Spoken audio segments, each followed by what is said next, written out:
Salut à tous, c'est Picouz et on se retrouve pour l'épisode 4 de cette série avec la WWE. Aujourd'hui, on va s'occuper du deuxième épisode de Raw de la série avec bien évidemment Main Event juste avant. Je fais les bookings et on se retrouve de suite pour le show. Si jamais j'ai d'autres informations, je reviens entre-temps vers vous. Allez, à de suite. Allez, c'est parti, on débute cet épisode de Main Event avec un petit match entre Carmelo Hayes et Eric Rowan. Petit match qui nous fait un 59, c'est plutôt honnête. Carmelo Hayes nous fait un 63. Très bonne note de Carmelo. Eric Rowan nous fait un 41, il est off his game. Bon, les commentateurs s'entendent très bien, ça c'est parfait. Bon, victoire de Carmelo Hayes en 6 minutes 53. Je voulais donner un peu de momentum à Carmelo, il est un peu en difficulté ces derniers temps. Enfin, en tout cas, son booking ne n'était pas en avant. Eric Rowan, ouais, bon, des petites pénalités de physique, mais sinon, pour le reste, c'est plutôt bien. Bon, et ben c'est plutôt pas mal comme match d'ouverture. C'est mieux en tout cas que la semaine dernière. On enchaîne avec un match féminin. Alexa Bliss affronte Kiana James. Match simple qui nous fait un 55 et qui déboule sur la victoire d'Alexa Bliss, qui défait Kiana James en 6 minutes 28 avec son Twisted Bliss. 55 de notes pour Alexa, 31 pour Kiana James. Je voulais la tester, Kiana James, parce que je l'ai enlevé du management de Julia. Je pense que c'est plus intéressante que je l'ai en catcheuse. Ouais, inconsistance. Et Alexa Bliss a une pénalité pour sa condition physique. Bon, c'est quand même honnête, 55. C'est plutôt bien, je suis plutôt satisfait. On peut passer du coup à la suite, qui est un excellent segment de Drew McIntyre. Donc, que j'ai appelé Drew McIntyre a des idées. En fait, c'est un angle, une proposition d'angle, une proposition d'idée qui a été faite par Drew McIntyre. Et du coup, je voulais la tester dans Main Event, voir si ça avait un réel impact, ce genre de truc. Et oui, effectivement... Drew nous sort une très très bonne promo backstage, 75 de rating, il dit des conneries et ça passe bien. Moi je suis plutôt content, donc je sais que pour la suite je pourrais m'appuyer sur Drew. Et enfin on termine sur le dernier match de la soirée, The Warrior... Oula pardon, on va encore prendre. The Warriors vont battre Omos et Trevor Lee, qui fait son retour à la WWE dans un match assez pauvre. Omos va battre Trevor Lee en... Non. Ivar va battre Trevor Lee, oui j'allais me dire, il y a un problème. Ivar va battre Trevor Lee avec son Viking Experience, 51 de rating, 53 pour Eric et Ivar, 53 pour Trevor Lee et 47 pour Omos. Bon, sa gimmick est bonne à Trevor Lee, Ivar est off his game. Et Drake Maverick n'est pas bon en Road Agent. Et bien alors ça faut que je le note. Je vais me le noter quelque part parce que ça c'est très intéressant et je ferai en sorte qu'il soit plus Road Agent. Hop, on a un stylo, je vais le noter. Et puis voilà, bon, et ben c'est bon à savoir parce que c'est dommage parce que sinon tout le reste est bien. Donc bon, écoutez.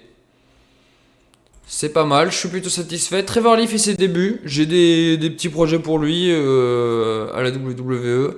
Ce sera pas un main eventer, je préfère vous le dire de suite. Mais on va pousser quelque chose pour le mettre en avant et en faire un catcheur intéressant du roster. On en finit donc avec Main Event. On se retrouve pour l'épisode de Raw. À de suite. Enfin, je vous dis à de suite, mais du coup, je vous montre très rapidement la note finale. On fait un 55. On a plutôt des bonnes notes, je suis plutôt satisfait. Donc voilà, bon cette fois-ci on finit le show, on se retrouve pour le prochain. A de suite. Et on est parti pour cet épisode de Raw avec dans le pré-show Charlie Dempsey qui nous vient de NXT qui affronte Joaquin Wilde. Petit match de 5 minutes 35, victoire de Joaquin Wilde qui avait besoin de momentum, ouais c'est plus français. Le rating de ce segment est de 52. C'est également la note de Charlie Dempsey. 46 pour Joaquin Wilde qui est off his game. Inconsistant, c'est pareil, physical avec condition. Peut-être qu'il n'a pas assez catché, c'est peut-être pour ça que j'ai ces notes de conditions physiques. Bon, on verra pour la suite. C'est très bien pour le pré-show, c'est parfait. Et on ouvre le show avec, dans un premier temps, Paul Heyman qui arrive et qui lance de suite les hostilités. Il sait que Jey Uso est le champion, mais il ne le sera pas pour longtemps. Braun Breaker sera son futur challenger. Il se doute qu'il y aura des wargames entre temps, mais Paul Heyman commence à semer des petites graines en disant: est-ce que si l'équipe de la Vision ne gagnait pas les wargames, ils auraient une opportunité pour le titre à Saturday Night Main Event fin décembre? C'est la question qui se pose, mais en tout cas, Paul Heyman, il n'est pas là pour ça aujourd'hui. Il est là pour présenter le nouveau membre de la Vision, qui n'est autre que Austin Theory. Et Austin Theory qui donc fait son apparition. Il est prêt, il a changé de gimmick, il s'associe à la Vision. C'est quelque chose de sérieux pour une fois. On espère que ça réussira pour lui. Segment de 74, c'est parfait. On enchaîne avec un match simple pour Austin Theory qui va affronter R-Truth dans un match simple, 62 rating. Austin Theory va logiquement battre R-Truth. Paul Heyman était aux abords du ring, 50 pour Austin Theory, 58 pour R-Truth. Bon, rien de plus à signaler. Je regarde quand même le dirt sheet, il y a toujours des choses intéressantes.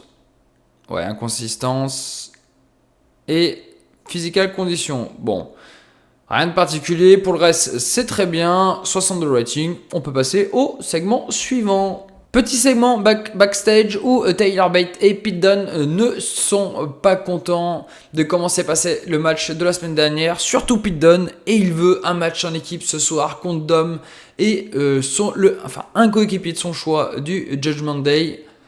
Ça tombe bien, Adam Pearce arrive et dit: bah écoutez garçons, pourquoi pas. On aperçoit Dominic Mysterio qui était accompagné de JD McDonough et il dit: ce soir, match par équipe, Pete Dunne et Tyler Bate contre JD McDonough et Dominic Mysterio. Les deux hommes ne sont pas très heureux de cette nouvelle. Les Anglais, quant à eux, apprécient la chose. On espère que pour eux qu'ils ne perdront pas, comme la semaine dernière, Tyler Bate l'a fait en s'inclinant contre Dominic Mysterio pour le titre intercontinental. 48 de rating, c'est pas foufou, mais on prend quand même. Et on enchaîne avec le combat entre New Catch Republic, donc Tyler Bate et Pete Dunne, contre le Judgment Day, Dominic Mysterio et JD McDonough. Dans un match décent, New Catch Republic va remporter la victoire quand Tyler Bate va faire le pin sur Dominic Mysterio. Finn Balor est venu distraire Pete Dunne, mais cela n'a pas fonctionné. En tout cas, ça n'a pas empêché New Catch Republic de s'imposer. Un très bon 67 de rating, 53 pour Tyler Bate, 58 pour Pete Dunne, 57 pour JD McDonough et un très bon 71 pour Dominic Mysterio. Très bon match par équipe, je suis très satisfait et on commence à ouvrir un débat entre ces deux équipes. On enchaîne avec backstage avec Asuka qui est en train de totalement péter des plombs. Elle s'en prend à Kairi Sane vis-à-vis de Io Sky qui ne veut pas les rejoindre. Asuka, elle s'en remet pas, elle en fait des caisses. Kairi ne sait pas où se mettre. Kairi prend des coups. Bon, Asuka, quand elle a ses crises de folie, malheureusement, c'est dur de la stopper. Petit segment de 61, c'est plutôt intéressant. On enchaîne avec le match pour le titre intercontinental et Becky Lynch affronte donc Maxine Dupri comme elle l'avait annoncé la semaine dernière. Et dans un match plutôt correct, Becky Lynch va battre Maxine Dupri en 7 minutes 36.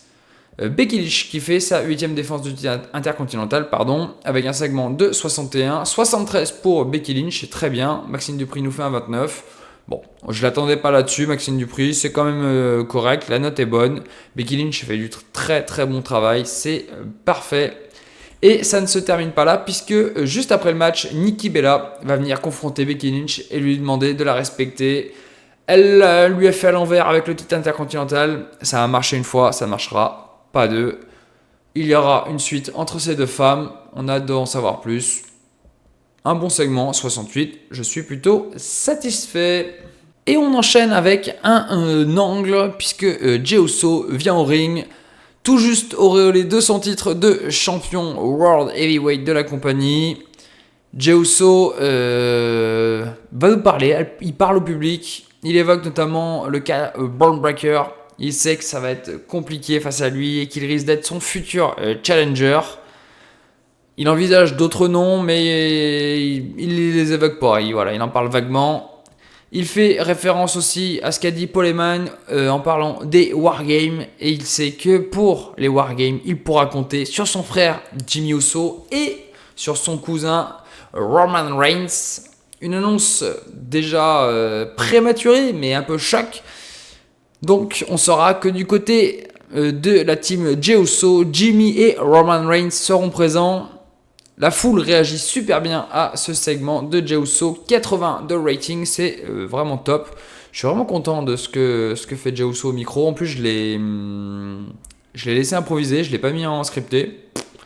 Il a fait du très bon boulot. Et on enchaîne avec un match pour le WWE Women's World Title de Stephanie Baker qui défend contre Lyra Valkyria. Un match improvisé. Belle victoire de Stephanie Baker qui nous fait une très bonne prestation. Elle nous fait un 62. Lyra Valkyria nous fait seulement un 45. Elle était Office Game. Ça nous fait un 57 total. Pourquoi Lyra était Office Game? Parce que Jazz c'était face contre face. Bon, ça c'est pas très grave. Ah, Stamina. Ah ouais, d'accord. C'était trop long. Le match était trop long. Bon. Bah, je suis un petit peu déçu. Mais c'est pas très grave. C'est quand même un 57. C'est tout à fait honnête. Là, pour l'instant, j'ai du mal à trouver un programme pour Stephanie Baker. En fait, je manque de Challengers Hill. Ou alors, elles sont prises pour le Wargame. Ça va être compliqué. Mais bon, on va faire le nécessaire. Je commence à trouver des idées. Bon, on peut mettre en avant certaines catcheuses sans forcément qu'il y ait une grosse storyline derrière. Surtout que Stephanie Baker, on sait qu'au micro, c'est pas fou. Bon, c'est pas bien grave. On se satisfait de ça et on passe à la suite. Et la suite, c'est un promo package de Nia Jax qui nous explique qu'elle en a marre d'être prise pour moins que rien. Elle veut retrouver le respect de ses pairs et ça passera par les écraser une par une aux Wargames. Ceci est officiellement un défi ouvert. Nia Jax n'est pas contente, ça se ressent. Par contre, ça n'a pas forcément percé au niveau de la vidéo. 47, bon. C'est pas très grave, c'est un segment pour faire passer, on va dire, le temps et pour me commencer à préparer les Wargames, notamment avec la team Nia Jax. On termine la soirée avec le main event de ce soir. CM Punk affronte Logan Paul dans un match simple et CM Punk va s'imposer, mais par disqualification puisque Bronson Reed va arriver et attaquer CM Punk.